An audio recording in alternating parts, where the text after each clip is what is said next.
அனைவருக்கும் வணக்கம். இன்றைய வகுப்பில் 10ஆம் வகுப்பு பாடநூலில் இயல் 8இல் இடம்பெற்றுள்ள இலக்கண பகுதியான பாவகை அலகிடுதல் அப்படிங்கிறத பார்க்க போகிறோங்க. இதில் முதல்ல நம்ம பாவகையை பார்க்க போகிறோம், அடுத்து அலகிடுதலை பார்க்க போகிறோம்.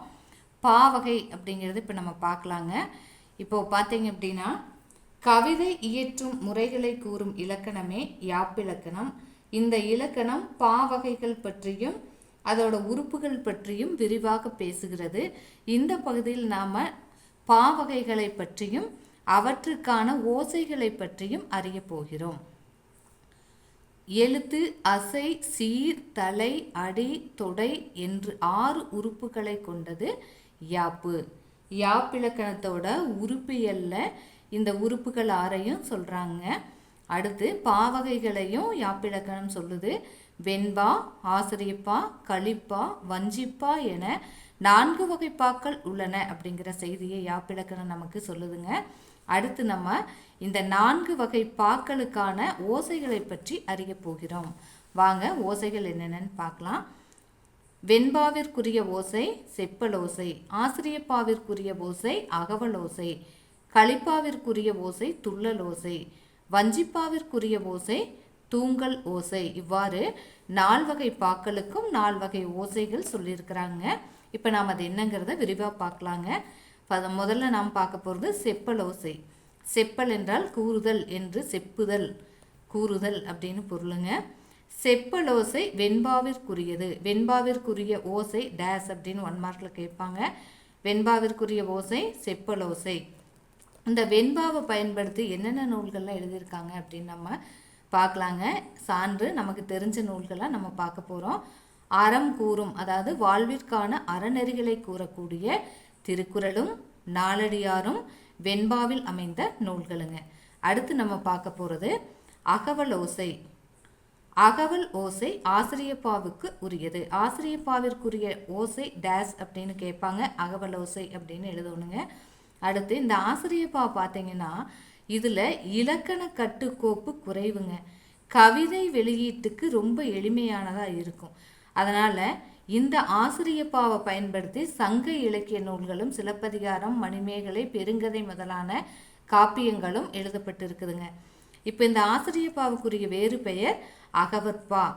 ஆசிரியப்பாவின் வேறு பெயர் டேஸ் அப்படின்னு கேட்பாங்க. ஆசிரியப்பாவின் வேறு பெயர் அகவற்பா. ஆசிரியப்பாவின் ஓசை அகவல் ஓசை. அடுத்து நம்ம பார்க்க போகிறது பார்த்திங்கன்னா துள்ளல் ஓசை. துள்ளல் ஓசை எந்த பாவிற்குரியது அப்படிங்கிறத பார்க்கலாங்க. துள்ளல் ஓசை அப்படிங்கிறது இப்போ நம்ம கன்றுக்குட்டி பார்த்துருப்பீங்க. இளங்கன்றுக்குட்டி எப்பவுமே துள்ளி ஓடிக்கிட்டே இருக்கும், அதை மனசில் வச்சுக்கலாங்க. துள்ளல் ஓசை அப்படிங்கிறது இளங்கன்று துள்ளி ஓடுவதை போன்றது. செய்யுளில் இடையிடையே உயர்ந்து வருவது துள்ளல் ஓசை. இந்த துள்ளல் ஓசை களிப்பாவுக்குரியது. களிப்பாவிற்குரிய ஓசை டேஸ் அப்படின்னு கேட்பாங்க. களிப்பாவிற்குரிய ஓசை துள்ளல் ஓசை. அடுத்து நம்ம பார்க்க போகிறது தூங்கல் ஓசைங்க. தூங்கல் ஓசை அப்படிங்கிறது வஞ்சிப்பாவுக்குரியது. வஞ்சிப்பாவிற்குரிய ஓசை டேஸ் தூங்கல் ஓசை. அடுத்து பார்த்தீங்கன்னா நம்ம பாவகைகளை பற்றி பார்க்க போகிறோங்க. இப்போ 4 வகை பாக்களுக்கான 4 வகை பாக்கள் என்னென்னு பார்த்தங்க. வெண்பா, ஆசிரியப்பா, களிப்பா, வஞ்சிப்பா, அதுக்குரிய ஓசைகளை விளக்கங்களோடு பார்த்தோம். அடுத்து நம்ம பார்க்க போகிறது இந்த பாக்களோட வகைகள் எத்தனை அப்படிங்கிறதுங்க. அடுத்து நம்ம முதல்ல பார்க்க போகிறது பார்த்திங்கன்னா வெண்பாவின் வகைகள் 5 என்னென்னு பார்க்கலாங்க. குரல் வெண்பா, சிந்தியல் வெண்பா, நேரிசை வெண்பா, இன்னிசை வெண்பா, பற்றொடை வெண்பா. இவ்வாறு 5 வகை வெண்பாக்களை உடையது. அடுத்து பார்த்தீங்கன்னா ஆசிரியப்பா. ஆசிரியப்பாவோட வகைகள் 4. நேரிசை ஆசிரியப்பா, இணைக்குரல் ஆசிரியப்பா, நிலைமண்டில ஆசிரியப்பா, அடிமறை மண்டில ஆசிரியப்பா. நம்ம இனி அடுத்து பார்க்க போகிறதுங்க வெண்பா, ஆசிரியப்பா 2க்கு இடையிலான பொது இலக்கணங்கள் என்ன. வெண்பா, ஆசிரியப்பாவுக்கான பொது இலக்கணங்களை இப்போ நம்ம பார்க்க போகிறோங்க. வெண்பா, ஆசிரியப்பா. ஆசிரியப்பாவின் வேறு பெயர் அகவற்பா. அகவற்பானாலும் ஆசிரியப்பானாலும் ஒன்று தாங்க. முதல்ல ஓசையை பார்க்கலாங்க. வெண்பாவிற்குரிய ஓசை செப்பல் ஓசை. செப்பல்னா செப்புதல், கூறுதல், கூறுவதை போன்று வரும். அடுத்து ஆசிரியப்பாவிற்குரிய ஓசை அகவல் ஓசை. சீர் பார்த்தீங்கன்னா வெண்பாவிற்குரிய சீர் ஈற்றடி முச்சீராகவும் ஏனைய அடிகள் நாச்சீராகவும் வரும். இது திருக்குறளை மைண்டில் வச்சுக்கிட்டிங்கன்னா ஈஸியாக மைண்டில் நிற்குங்க. திருக்குறள் எல்லாமே பார்த்தீங்கன்னா ஈற்றடி 3 சீராகவும் ஏனைய அடிகள் 4 சீராகவும் வரும். இயற்சீர் வெண்சீர் மட்டுமே பயின்று வரும்.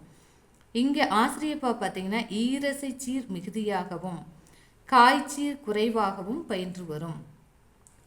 அடுத்துங்க தலை. வெண்பாவிற்குரிய தலை இயற்சீர் வெண்டலை வெண்சீர் வெண்டலை. இது 1 மார்க்லேயும் கேட்பாங்க. ஆசிரியப்பாவிற்குரிய தலை ஆசிரியத்தலை மிகுதியாகவும் வெண்டலை கழித்தலை விரவியும் வரும். அடுத்து அடி செப்பலோசை. அடுத்தது பார்த்தீங்கன்னா அடி. வெண்பாவிற்குரிய அடி 2 அடி முதல் 12 அடி வரை அமையும். இது 1 மார்க்கில் கேட்பாங்க. களிவெண்பா மட்டும் 13 அடிக்கு மேற்பட்டு வரும். இப்போ வெண்பாவோட அடியளவு பார்த்தீங்கன்னா 2 அடியிலிருந்துங்க 12 அடி வரைக்கும் அமையும். அதுதான் அதோட அளவு. ஆனால் அந்த களிவெண்பா மட்டும் 13 அடிக்கு மேற்பட்டு வரும். அடுத்து இங்கே ஆசிரியப்பாவோட அடியளவு பார்த்தீங்கன்னா 3 அடி முதல் எழுதுபவர் மனநிலைக்கேற்ப அமையும். எழுதக்கூடிய ஆசிரியரோட மனநிலைக்கேற்ப அடியளவு முடியும். அடுத்து பார்த்தீங்கன்னா முடிப்பு. இறுதியில் முடிக்கும் போது வெண்பா எப்படி முடியும்னு பார்த்தீங்கன்னா ஈற்றுச்சீர் நாள் மலர் காசு பிறப்பு என்னும் வாய்ப்பாட்டில் ஏதேனும் ஒன்றை கொண்டு முடியும்.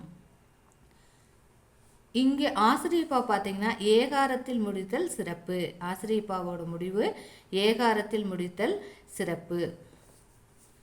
இதுலேருந்து 1 மார்க் கொஸ்டின்ஸ் இருக்குங்க. அடுத்து நம்ம பார்க்க போகிறது பார்த்தீங்கன்னா குறள் வெண்பா. குறள் வெண்பா என்பது இந்த குறள் வெண்பாவுக்கு இலக்கணம் படிக்கும்போது திருக்குறளை மனசில் வச்சுக்கலாங்க. எளிமையாக மைண்டில் நிற்கும். குறள் வெண்பா என்பது வெண்பாவின் பொது இலக்கணம் அமையப்பெற்று 2 அடிகளாய் வரும். எல்லா திருக்குறளுமே 1330 குறளுமே 2 அடிகளாய் வரும். முதல் அடி 4 சீராகவும் 2ஆம் அடி 3 சீராகவும் வரும். முதல் அடி 4 சீராகவும் 4 சீர் கொண்ட அடிகளை அளவடின்னு சொல்லுவோம். இது 1 மார்க் கொஸ்டின்ங்க. 3 சீர் கொண்ட அடிகளை சிந்தடின்னு சொல்லுவோம். அதை மனசில் வச்சுக்கோங்க. 1 மார்க் கொஸ்டின் அது. அடுத்து இப்போ நம்ம இது வரைக்கும் பார்த்த யாப்போசைகள் என்னென்ன அப்படிங்கிறத பார்த்தங்க. அதோட விளக்கத்தை இப்போ பார்த்துட்டு அப்புறம் அழகிடுதல் நம்ம போயிடலாங்க. யாப்போசை தரும் பாவோசை. செப்பலோசை இருவர் செப்புதல் அப்படின்னா கூறுதல்னு பொருளுங்க. இருவர் உரையாடுவது போன்ற ஓசை செப்பலோசை. அகவலோசை ஒருவர் பேசுதல் போன்ற சொற்பொழிவாற்றுவது போன்ற ஓசை அகவலோசை. துள்ளலோசை கன்று துள்ளினார் போல சீர்தோறும் துள்ளி வரும் ஓசை, அதாவது தாழ்ந்து உயர்ந்து வருவது. தூங்கலோசை சீர்தோறும் துள்ளாது தூங்கி வரும் ஓசை, தாழ்ந்தே வரும், அது தூங்கலோசை. யாப்பதிகாரத்தில் புலவர் குழந்தை என்ற ஆசிரியர் இந்த செய்திகள் நமக்கு சொல்லியிருக்கிறாருங்க. அடுத்து நம்ம அழகிடுதலுக்கு போயிடலாங்க. அழகிடுதல்னா என்ன அப்படிங்கிறத பார்க்கலாங்க. செய்யுளின் சீரை அசை பிரித்து நேரசை நிறையசை அப்படிங்கிறத நாம் பகுத்து பார்க்கக்கூடியதாக அழகிடுதல் அப்படின்னு சொல்கிறேங்க. இப்போ நாம் அழகிடுதல்னா என்னன்னு பார்க்கலாங்க. சான்று ஒரு அழகான திருக்குறள், ரொம்ப ரொம்ப எளிமையான ஒரு திருக்குறள் நமக்கு கொடுத்துருக்குறாங்க. அதுக்கு முன்னால் அழகிடுதலுக்கான வாய்ப்பாடுகள் என்னென்ன அப்படிங்கிற விஷயங்களை பார்க்கலாங்க. அழகிடுதல் போகிறதுக்கு முன்னால் நமக்கு வாய்ப்பாடு மனப்பாடம் பண்ணியிருக்கணுங்க. வாய்ப்பாடு தெரிஞ்சிருக்கணும். இது எளிமையானது தான், வாங்க பார்க்கலாம். ஈரசைச்சீர் மூவசைச்சீர் நாலசைச்சீர் இருக்குதுங்க. ஓரசைச்சீர் ஈரசைச்சீர் மூவசைச்சீர் நாலசைச்சீர் வரைக்கும் நமக்கு வாய்ப்பாடு இருக்குதுங்க. இப்போ முதல்ல நம்ம ஈரசைச்சீர்னா என்னன்னு பார்க்கலாங்க. நேர் நேர் தேமா, நிறை நேர் புளிமா, நிறை நிறை கருவிலம், நேர் நிறை கூவிலம். மூவசைச்சீர் பார்த்தீங்கன்னா நேர் நேர் நேர் தேமாங்காய், நிறை நேர் நேர் புளிமாங்காய், நிறை நிறை நேர் கருவிலங்காய், நேர் நிறை நேர் கூவிலங்காய். இந்த ஈரசைச்சீர் வாய்ப்பாட்டோட இறுதியில் நேர்னு முடிஞ்சதுன்னா இதே வாய்ப்பாட்டில் காய் அப்படின்னு சேர்த்துக்குங்க. நிறைன்னு முடிஞ்சதுன்னா கனி அப்படின்னு சேர்த்துக்குங்க. அப்படி மைண்டில் வச்சுக்கிட்டிங்கன்னா ஈஸியாக அது மனசில் நிற்கிங்க. அடுத்து ஓரசைச்சீர் எங்கே வரும்னு பார்க்கலாங்க. திருக்குறளோட ஈற்றுச்சீர் இறுதியில் பார்த்தீங்கன்னா ஓரசைச்சீர் நமக்கு வருங்க. திருக்குறளோட இறுதியில் ஈற்றுச்சீர் ஓரசைச்சீராக வரும். ஏற்கனவே நாம் வெண்பா ஆசிரியப்பா ரெண்டோட இலக்கணம் பார்க்கும்போது நம்ம பார்த்தங்க. ஈற்றுச்சீர் நாள் மலர் காசு பிறப்பு அப்படிங்கிற வாய்ப்பாடுகளுள் ஒன்று கொண்டு முடியும்.